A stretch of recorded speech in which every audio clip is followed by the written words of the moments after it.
You're listening to the Fit Bottom Girls podcast, the only podcast for active, athletic, and adventurous women and those who aspire to be. We've got your back as you navigate the ups and the downs of motherhood, midlife, and menopause. I'm your host, Alison and Holley, here to remind you that female isn't fragile. I'm a strength, conditioning, and nutrition coach who's trained hundreds of women to achieve their goals to get fit, lift heavy, go the distance, and feel like a badass in every area of their lives. Each week, you'll hear from me and some of our awesome guests as we educate and empower you during each stage of your fitness journey, whether you're already crushing it, fighting to get back out there, or starting from day one. So friends, let's get into it.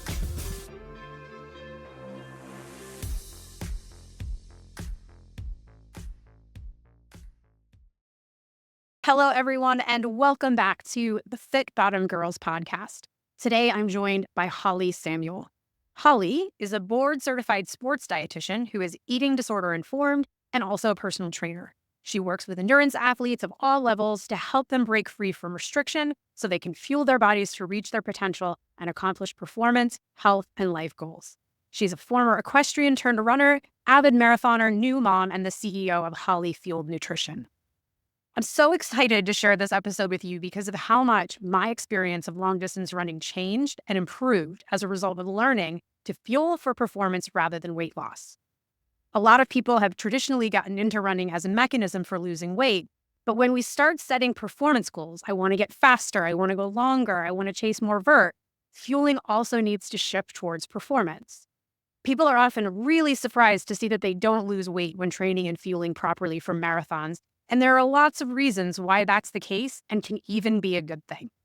So in today's conversation, we dive into the understanding that if you are training for marathons, ultramarathons, triathlons, you're exceptional and you're an athletic person, whether or not you've ever thought of yourself as an athlete. So let's go. All right. Welcome, Holley. Thank you for being here. I'm really excited to be here. Thanks for having me. A few weeks ago, I saw something that you posted on Instagram about how marathon training and calorie restriction for weight loss don't mix. And I just had this wrong reaction to it as an experienced runner, as a running coach. I was like, yes, yes, because I hear people in real life and in social media talk about how they should run more, they should sign up to train for a marathon or an ultra marathon so they can be more motivated to get leaner and lose weight. Or they'll say things like, I'm running so much training for this marathon. Why am I not losing weight? And I just want to scream. So let's get right into it. Tell us, Holley, why weight loss should not be the goal while training for a marathon. Yeah, I obviously love this topic because I think it elicits a strong reaction from other people who work with runners often. And it definitely, I think, is a light bulb moment for a lot of runners too. And I totally get why people think more cardio equals more weight loss. I think that's just a message that has been sent from just general media, general fitness since the beginning of time. But it's really not true at extremes, especially with the marathon being an example of something that's an extreme. We're talking less than 1% of the US population has completed a marathon. Not a lot of people are running marathons.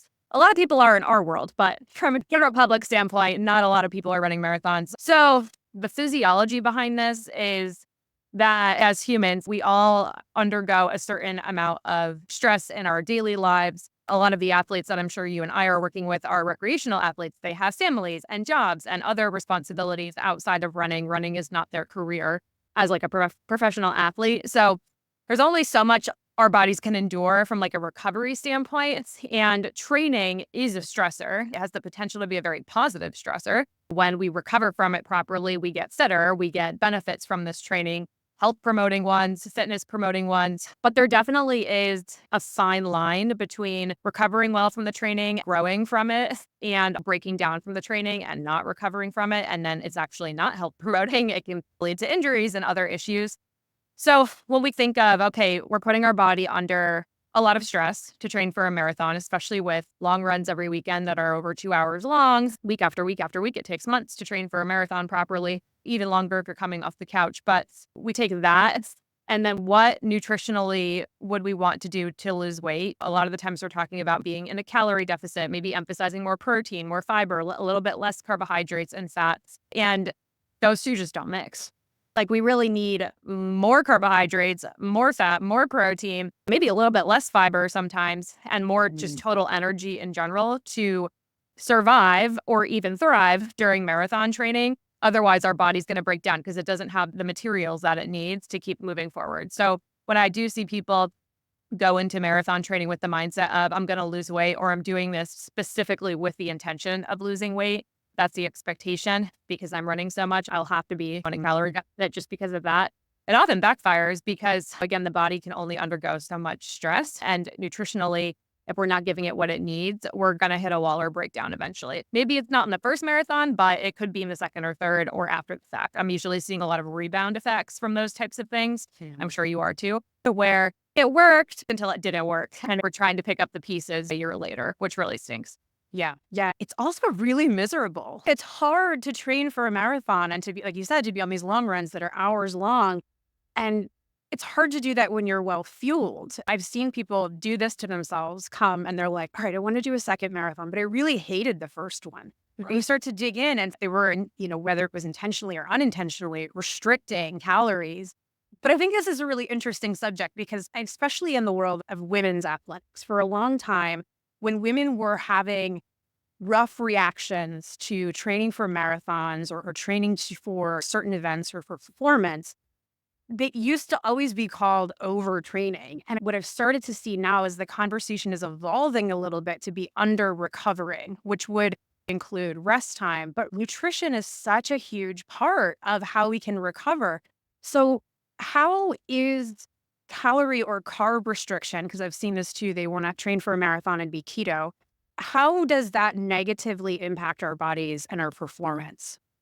That's a great question. So carbohydrates are a macronutrient that are our body's main fuel source. It's the preferred form of energy. We can use fat for energy too. We're doing it all the time. You and I are doing it right now, just sitting here. But it's not as efficient to break down fat into ATP, which is used for energy, as it is to break down carbohydrates. Now, this is really rudimentary terms, but if we break down one molecule of fat or one molecule of carbohydrates, we will get more energy from the fat breaking down. That's what a lot of like the fat adapted people like to use as an argument.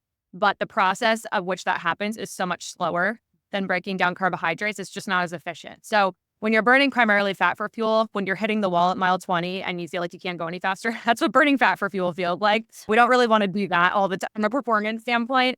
And females in general are a little bit better at burning fat for fuel than males. Like just naturally, our bodies are good at that already. Like we don't need to really train that. We're already good at that. So what is worth training is getting good at taking in a lot of carbohydrates for energy so that we have plenty on board to use for energy.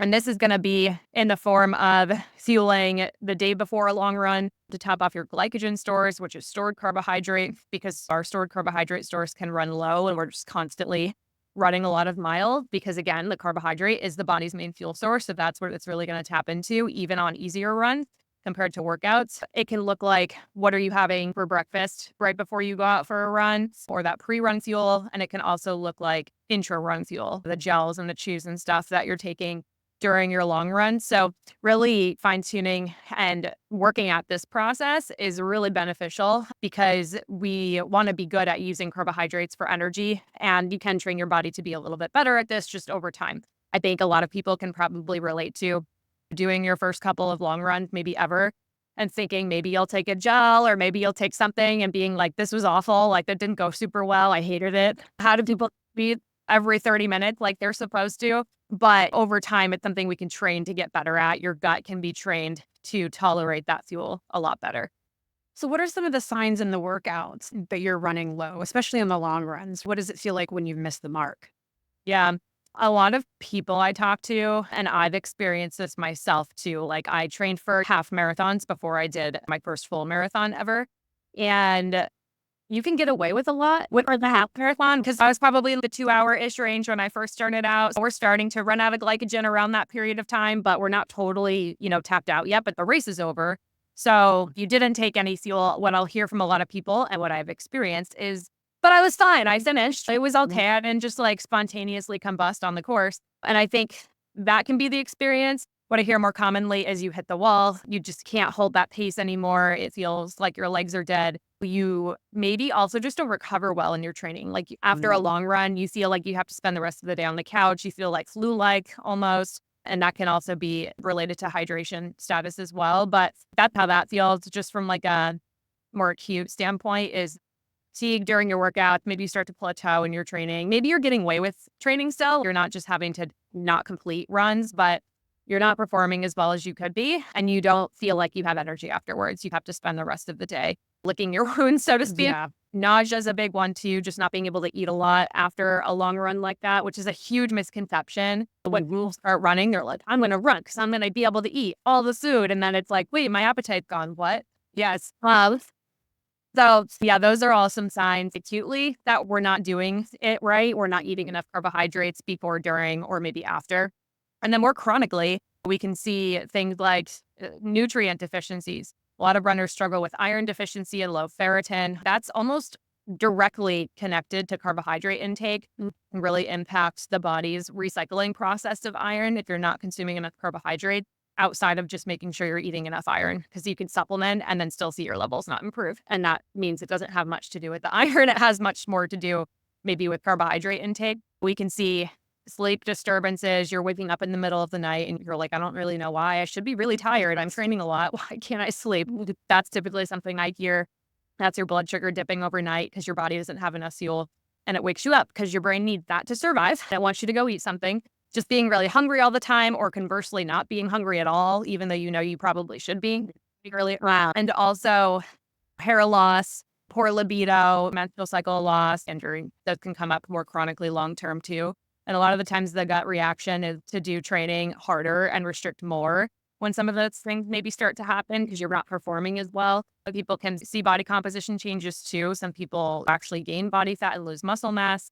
So yeah, those are in terms of long run fueling recommendations. The general recommendations are if it's going to be like under a 2-hour long run, we want to take in 30 to 60 grams of carbohydrate per hour. If it's going to be over a 2-hour long run, or what I tell people is if you're going to have over 2-hour long runs eventually because you're training for a marathon, you really want to be aiming more for like 60 to 90 grams of carbohydrate per hour, with some people benefiting from even more than that. We have studies showing up to 120 grams carbohydrate per hour right now can be beneficial for performance. So those are the general recommendation. How you get that in during a run is going to depend on like your preferences and what makes sense for you and what you tolerate. Yeah.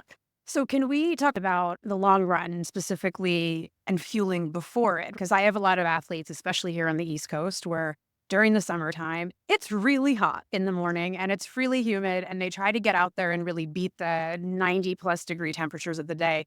And so they want to go first thing in the morning, but they don't want to get up at 3 a.m. and have to eat something before their long run. And I certainly don't want them going out on their long run without having eaten anything since the night before. So do you experience that with the runners that you talk to? Is this a point of contention that you have to work through with them? Oh, all the time. Yeah. My clients who are in my private client Facebook group, like those of you who have kids, especially, like, when do you fit in your workouts? And all of them said 4 a.m., 4 a.m., 4 a.m., 4 a.m., like before the kids get up, right? Or before I have to go to work or whatever it is. So yeah, I hear this super often. I used to be, and probably will be eventually now that I have a kid, a really early morning runner. So I get that.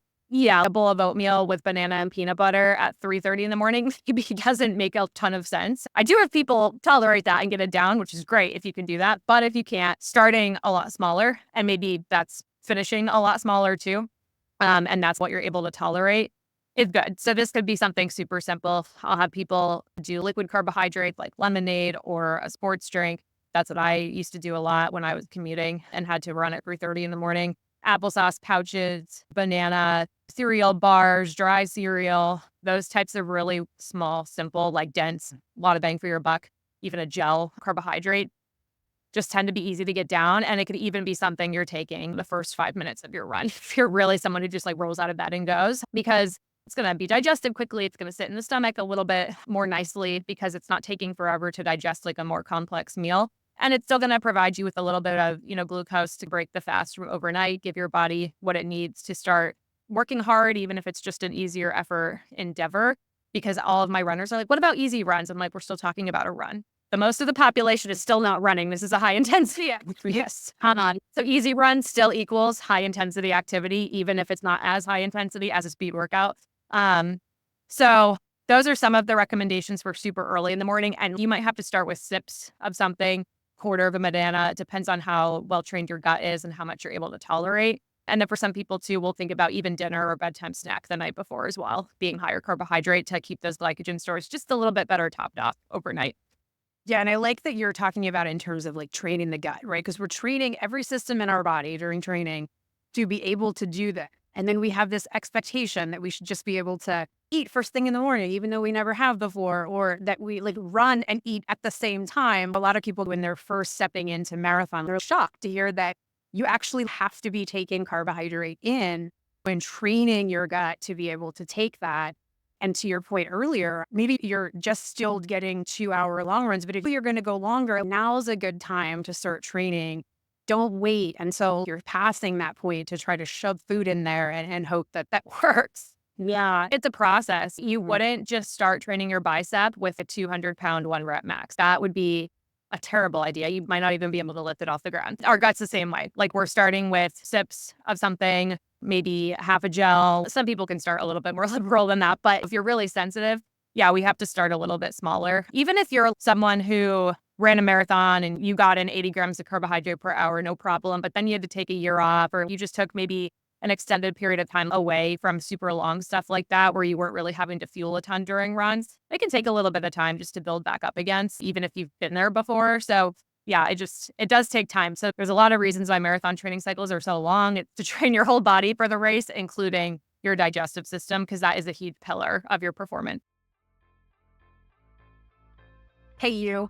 I wanted to press pause on this episode for a second to talk about your fitness goals. You know, those sweet dreams of being more active and feeling athletic and confident and doing epic, adventurous shit. Or maybe you just feel like you're getting older, because we're all getting older. And you, like me, never want to give up on carrying all the groceries into the house in one shot, or picking up that heavy Amazon box without worrying that you're going to throw your back out. I know you're busy. You're probably listening to this episode while multitasking. Oh yeah, I'm on to you. And the biggest thing that's stopping you from getting strong and fit is knowing how to use your workout time most effectively. Like exactly which exercises are worth your time, when to do them, and the number of sets and reps to get to your goals. You probably also tried other fitness apps and programs out there, only to feel like they weren't right for your needs. You want a program that has it all: strength, power, cardio, mobility, and recovery, all built right in without spending your whole life in the gym. And you want experienced coaches around to answer your questions, and a community at your back to help you stay motivated and inspired. Look, I've been coaching women for a long time now, and the truth is that you don't need another fad diet or complicated, time-consuming workout routine to support you as you age. You just need to train smarter with simple, progressive workouts and a plan that's designed for your body and your life, whether you're navigating motherhood, midlife, or menopause. And if this sounds like exactly what you've been missing, I invite you to join Stronger 365, a progressive strength, power, and conditioning training membership for women like you who are ready to stop winging it and take their training to the next level with more structure and support. And the best part? This program has 3 different options, so you can choose your own fitness adventure based on your goals, how much time you have to train, and what equipment you have, whether you've got access to a full gym or, like me, work out at home. And it's run by me, Alison and Holley, and my awesome team at Miles to Go Athletics. Head over to the show notes for all the details and to join our membership community. And as an FBG, your first 2 weeks are on me. And now, let's get back to the episode. In the different types of food that you were suggesting for first thing in the morning, I noticed that what you were saying was not necessarily high fiber carbohydrates, which is what I notice a lot of my runners or my athletes, they're working on eating very nutritious, and they do such a good job of eating whole grains, and they're eating vegetables, and they're eating fruit, and they're eating protein. And then they have to increase their energy intake because now they are training more and they're doing more. And they just try to increase a lot of those healthier foods. And some of them will be like, I don't want to eat junk food, or they'll steer clear of those higher carbohydrate foods that have lower fiber that have such a huge place in runners' diets. So have you worked with people that have experienced that too, where they're like, I don't want to do the sugar stuff. I don't want to do the chemicals. I don't want to do the sports stuff. And how do you help them navigate that? Oh, all the time. This is like what I spend 99% of my day working on. And again, I've been there. I totally get it. I've been in the aisle and I've been looking at the white bagels versus the whole wheat bagels. And I've been like, like I'm a dietitian and I'm traditionally trained to really want to go for the whole wheat bagels. But now I'm a sports dietitian. So I'm going to pick the plain ones because they have less fiber. Again, the population that we're talking to, like you guys are not normal. You're not the general population. You're exercising so much more than the typical 20, 30 minutes, 5 days a week that's recommended by the government. So even when people are like in their off season, you're typically exercising a lot more than that. So the nutrition recommendations, especially for performance, and a healthy athlete is a well-performing athlete. So this is for health of an athlete too, in addition to performance. It's a little bit different than the general population. Yes, we want those whole foods. I'm a dietitian. I'm never going to tell someone that vegetables are bad. They're not. They're great. They're nutritious. We still want whole grains. We still want fruits. We want proteins. All of those high quality foods should make up the majority of your diet.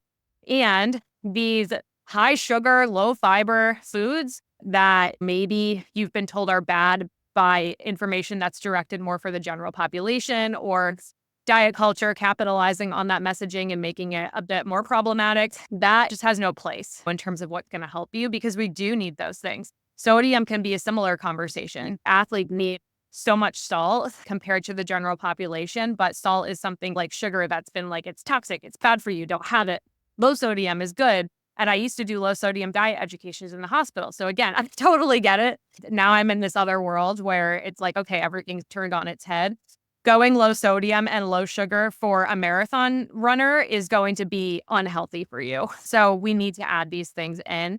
And something I like to debunk sometimes too, a lot of the sports nutrition products that I'm recommending, like Goo or Scratch Labs or Gatorade Endurance, like your typical classic nutrition supplements, a lot of them don't have dyes. We don't have artificial flavors. A lot of them do have ingredients that are engineered to be well tolerated by someone trying to perform and run really fast and hard. A lot of them have really made their products even more tolerable. They do have like just everything you need in them as an athlete. So it's a lot of education around fearing not those types of foods, how to incorporate them into your diet in a strategic way.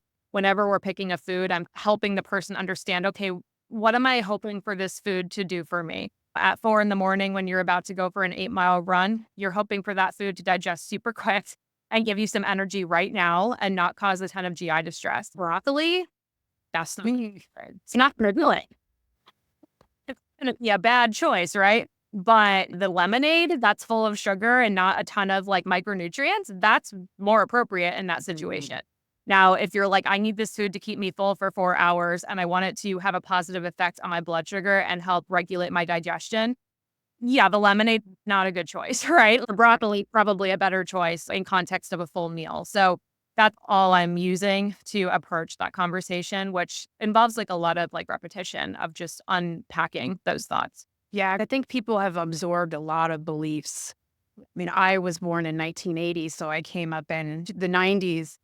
And when I came into running, I had to unlearn a lot of, like you said, these diet culture stuff. And there's now with social media, there's so many people out there saying this stuff about sugar is bad and you should never spike your blood sugar. And I'm like, if I didn't spike my blood sugar, I would not be able to run. Like I kind of need that's the whole point, right? But yeah, and then I do deal with a lot of runners that are experiencing GI discomfort because they're trying to get all of their carbs for fueling from higher fiber sources. Fiber's great, but right before a run, maybe not so much. But what I'm hearing is a lot of the diet rules and the calorie restriction rules and the carbohydrate restriction rules just cannot apply to this population of people for health or for performance. And so what do we do? I've had to have a conversation with my runners in the past who are leading into that taper to the marathon and they feel puffy or squishy, and reframing that squishy feeling or that puffy feeling is really the good sign because you're supposed to be stocking up on carbs, and there's a reason why they call them carbohydrates, right? So there's water being pulled in.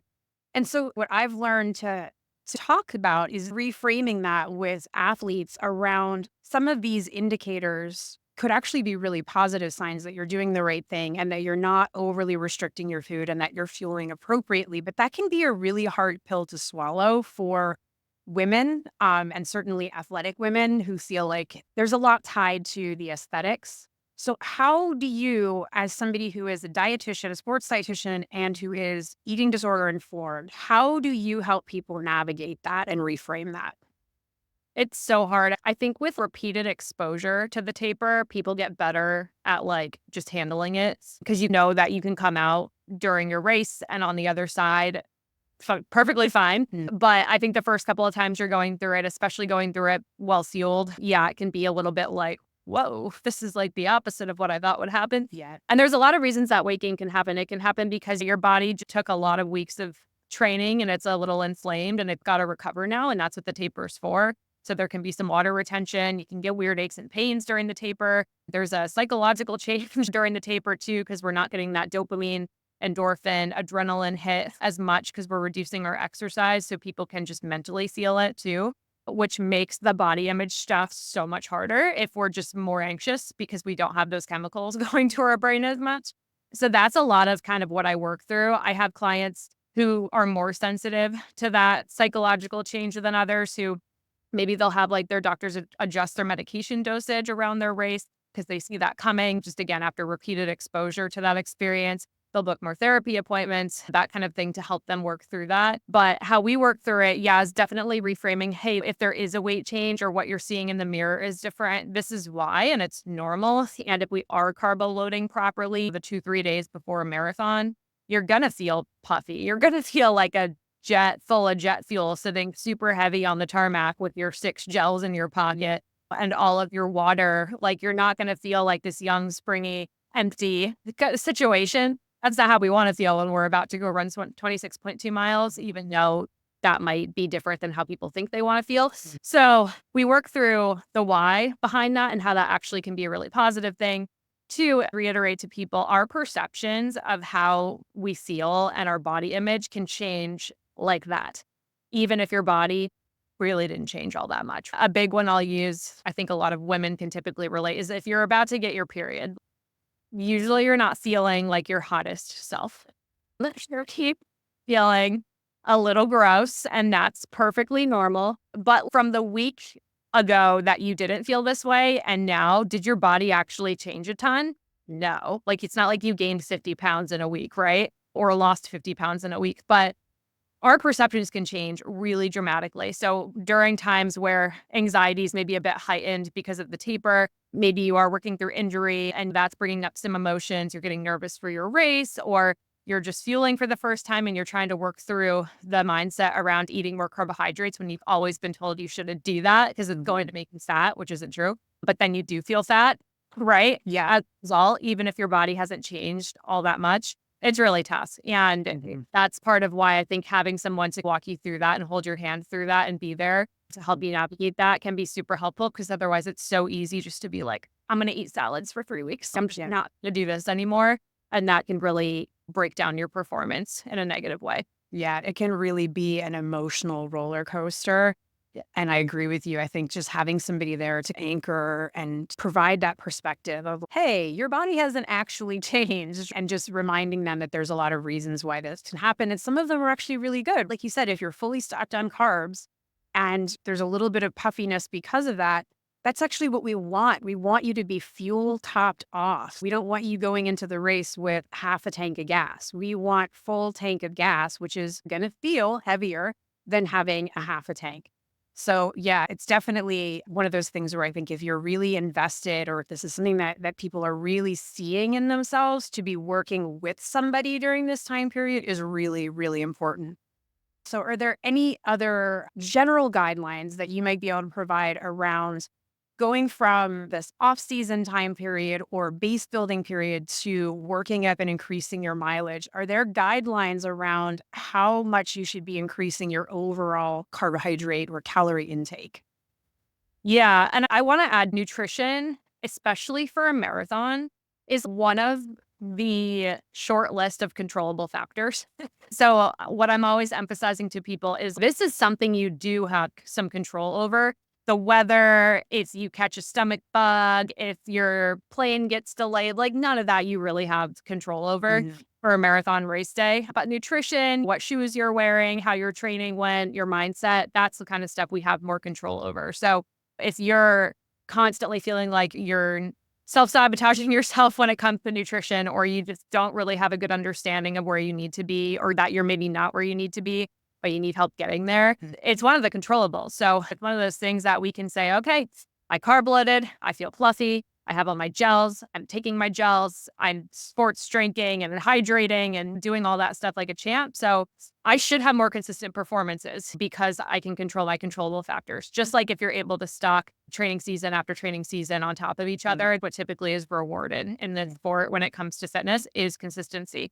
Nutrition is one of those things that we have control over, and it can allow us to be a lot more consistent. So just emphasizing that. But when it comes to like performance carbs, yeah, the general recommendations for when you're starting to look at, okay, I'm scaling up or scaling down my training, I'm actually going to read them off of my latest post.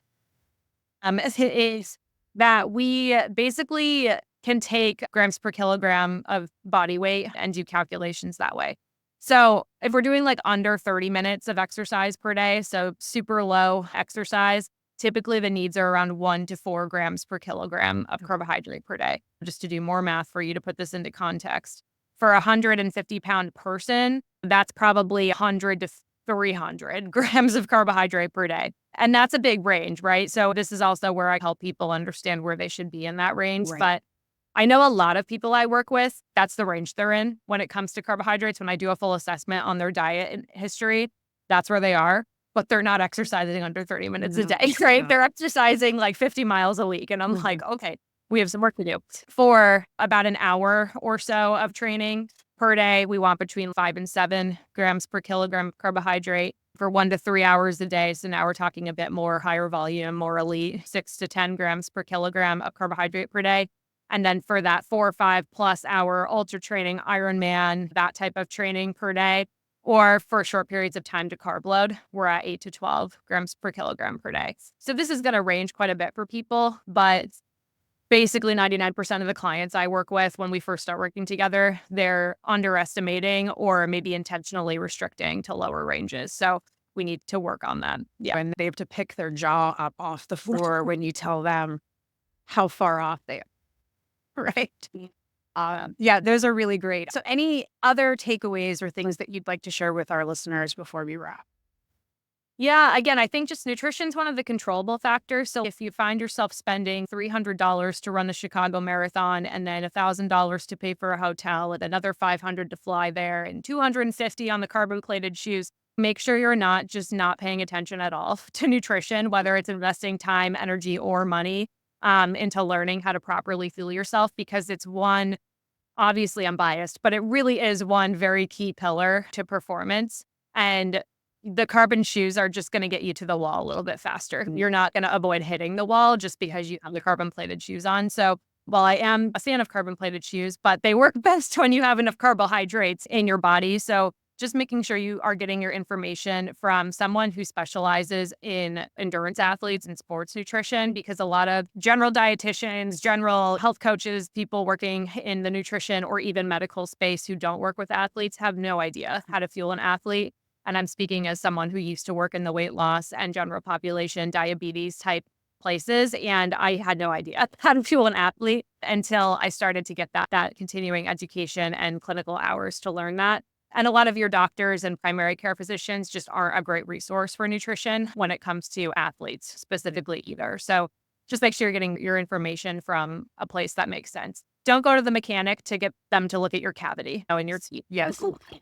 I find that one of the biggest challenges is just getting people to put earmuffs on to general population advice. Because as you've said all along, you are not normal when you look at the general population, where the recommendations are going to be very different. And it's really hard for people who were not athletic growing up, and then you end up in running and you just keep pushing the envelope to go further and further, to see yourself as being an athlete. But if you're thinking about participating in marathons or more, or things that are similar to that in other modalities, You are the exception. So your information needs to be coming from somebody who specializes in that type of population, not general population. Don't eat sugar, don't eat salt, right? Eat a lot of fiber, and because you're going to have a hard time. It's not gonna last super long. Yeah, I love that, and I think, yeah, the identity as an athlete can be like its whole podcast episode, but that is a big one I see too. A lot of the times people are coming to running as their adult sport that maybe not something they did for a long time as a kid, or maybe they weren't active at all as a kid, and they have trouble with that, like, identifying of themselves as an athletic person. No matter what pace you run, no matter what distance you're setting up for, if you've got goals and you're going out there and you're following a training plan, if you're listening to this podcast, you're probably an athlete. So just making sure the advice that you're getting really matches what you're looking for.